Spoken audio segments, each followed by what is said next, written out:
because there's no doubt that their presence here reaffirms to us the support that we've been afforded to their organization since time immemorial in our liberation movement. But what more fitting way today to celebrate our ongoing solidarity, but to have them here when we are remembered about 20 years of democracy in South Africa.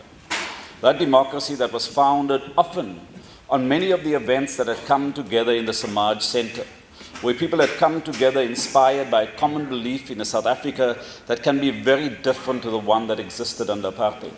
The dreams that were held were encapsulated in the Freedom Charter, and it wasn't only the dreams of South Africans. It was the dreams of all freedom-loving people across the world, and it's that principle that combined us together in our struggles with others. How often were we in the Samaj Center, where the flags of the then banned ANC was flying, but that flags of the ANC flew alongside the people of the PLO, the flag of the Palestinian people were at all of our rallies, at all of our gatherings, because Nelson Mandela didn't only represent himself when he said that South Africans can't truly be free unless the Palestinians also are free. And so we must continue to remind ourselves about what it is that we're called upon to do as we go forward in addressing these important questions. Because the fight for justice in South Africa had immediately put us in opposition to all injustices across the world. And like we had endured the support of so many people across the world who laid down their lives, who faced atrocities so that we could be free, so we called upon to act in the same way, not out of a sense of charity, but because we believe that that is what must move people forward. That sense of justice, that sense of belief, and that sense of calling ourselves to a higher purpose, irrespective of what our beliefs and our cultural practices are. We are one people in South Africa, we are one people in the world, and we have a set of values that continue to bring us closer together in all that we do. So as that one people, we must stand together in condemning the acts of aggression by the Israeli state against the Palestinian people. Because if required on that fundamental question, then we'd be failing ourselves and our very history that has brought us to this point. The people of Palestine had seen horrendous acts against them committed by the Israeli state. And we have a sense of that kind of conduct under apartheid. But even in the harshest times of apartheid, it was not as bad as it is many of occasions in the conflict that is playing itself out in the Middle East. And we must take a clear stand in respect of what our values are and how we take these issues forward. As COSATU, we have a sense of solidarity with all workers. We stand with workers because we believe that it's only through our collective action, through our solidarity extended across borders, that we can bring the world to be a better place. But we do that because we believe in the sacred slogan that has combined workers across the decades in COSATU in their fight against the capitalists. That an injury to one is an injury to all. And whilst one of our brothers and sisters are being afflicted in Palestine, that's an injury that we feel, and that's an injury that we will respond to, and that's something that will be a call to action to all of our people. We call on our government to impose a ban on Israeli products, because it's the economy ultimately that defines what forces parties to the negotiating table. We hope that it's a meeting of minds, it's an embracing of common values, but ultimately it's not about that. It's about people's vested interest and how they're able to secure that. And so our government must act against the Israeli state, and they must act decisively. And as workers, we will pledge tonight that we will stop any Israeli products from coming in at any of the harbors or any of the airports until there's a move to addressing the problems of the people in Palestine.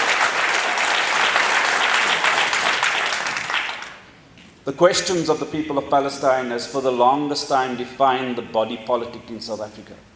Progressives had stood on the side of the Palestinians. Those reactionaries who often supported apartheid and support the generational or the maintenance of the generational advantage of apartheid, they've stood on the side of the Israeli state.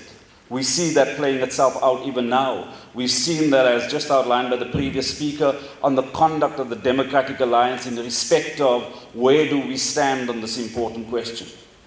As that issues define what we do as a people, it must also define what the values are that we take forward. And often our values are given expression to in the elections. Come this election, There can't be a freedom-loving Democrat in South Africa who will continue to vote for a party that does not want to come out and support the Palestinian people without equivocation. And this has been the stance of the DA in the Western Cape. They've supported the Israeli state. They supported the aggression of the Israeli state, just like they've been quiet on many of the aggressive acts that have been perpetuated in South Africa, and how they remain quiet about the continued injustices in the skewed allocations that take place in the Western Cape. So when we talk about what it is that our values are that underpins the choices that we make in elections, we must know it's not only about choosing our leaders in South Africa. It's about choosing global leaders. It's about choosing leaders in the countries of our brothers and sisters and making sure that they will be inspired and moved to hope that change is possible through the conduct of people across the globe who will come together and raise their voices. We as the South African Liberation Movement has for the longest time been absolutely clear on our support for Palestine. We've come together at opportunities like this and we've prayed for the people of Palestine. We've often taken to the streets as freedom-loving people and freedom-loving South Africans, and we've marched and protested for the people of Palestine. All of those actions have made progress. But there comes a time, like we've decided in the life of any organization, when you must stand or when you must fight. We call to that choice. We can no longer be quiet when we see many of the collaborators of the Israeli apartheid state in South Africa continuing to do as they please. We must act against them. We must show that we stand on the side of justice, and we must make it impossible for any of the collaborators of the Israeli state to continue functioning in South Africa, because it's only in that way that we'll really be making a contribution to securing the freedom of our brothers and sisters in Palestine. There's no doubt that the peace initiative that is underway is something that's welcomed by all of us. Everybody knows that when you're in a situation of conflict and war, we want to find the most progressive way to proceed without giving up on our principles. But the one thing that we know without doubt from our struggle in South Africa, that peace is not the absence of conflict. Peace is the presence of justice. And what we want to see for all of our people in Palestine is justice, and justice now. Thank you very much for your attention.